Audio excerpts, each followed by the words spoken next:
Le 29 novembre dernier, Piers Morgan, connu pour son franc-parler, jetait un nouveau pavé dans la mare. En direct à la télévision, le journaliste britannique dévoilait ouvertement les noms des 2 membres de la famille royale désignés comme ayant participé à des conversations sur la couleur de peau du fils d'Harry et Meghan. Charles III et Kate Middleton. 2 identités jusqu'alors secrètes, non révélées par le couple de Sussex lors de leur interview face à Oprah Winfrey en 2021. Mais surprise, dans la version néerlandaise du livre In the Game, signé Omid Scobie, ces noms étaient cités explicitement. Dans un long monologue relayé sur les réseaux sociaux, le journaliste a alors estimé que les Britanniques devaient savoir. Une décision qui a provoqué un tollé outre-Manche. Nous considérons toutes les options, a fait savoir Buckingham Palace, y compris la possibilité d'un recours juridique. S'il est rare que la firme emprunte une telle voie, la famille royale a déjà eu recours à la justice. Et l'experte royale du Daily Mail, Rebecca English, de rappeler ces 3 occasions où le palais a fait appel à ses avocats. Avec une issue favorable à la clé.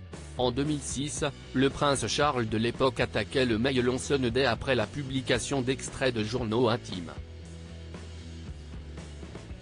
Avec succès. La cour d'appel avait estimé que le journal avait violé ses droits d'auteur et sa confidentialité en publiant les extraits. Puis en septembre 2012, Kate Middleton et le prince William tapaient également du poing sur la table.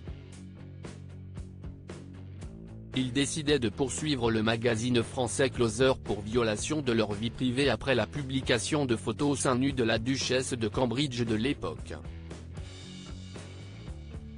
Le tribunal de grande instance de Nanterre avait donné raison au couple et exigé de lourdes amendes.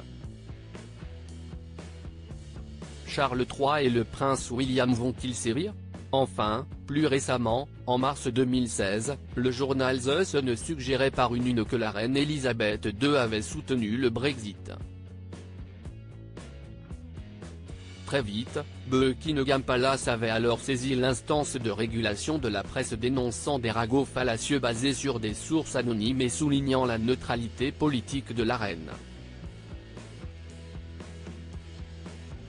L'Independent Press Standard Organisation, Ipsos, avait alors rappelé à l'ordre le tabloïd.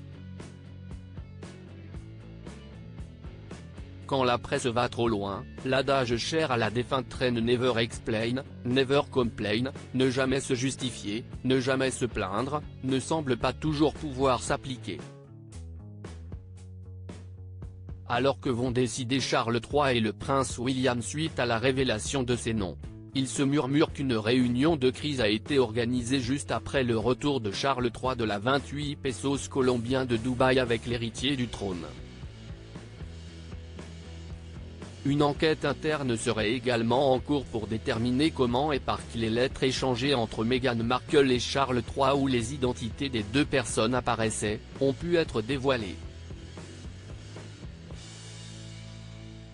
Des missives à caractère strictement privé que la duchesse de Sussex a déclaré ne pas avoir dévoilées, ni elle, ni personne de son entourage. Crédit photo, Petite Jordan Power Abaka.